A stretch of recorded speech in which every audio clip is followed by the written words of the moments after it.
Hello everyone, welcome to Positively P. I'm on my YouTube customization channel or page where I am going to show you how you put in your profile picture, add in your banner image, as well as put in a video watermark.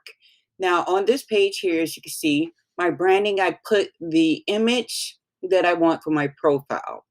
That has to be a 98 by 98. They prefer a PNG or a GIF.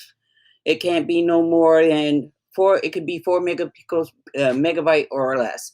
Also, with the banner has to be at least 2048 by 1152. The video watermark, which is the subscribe button that you see in people's video, it has to be at least 150 by 150.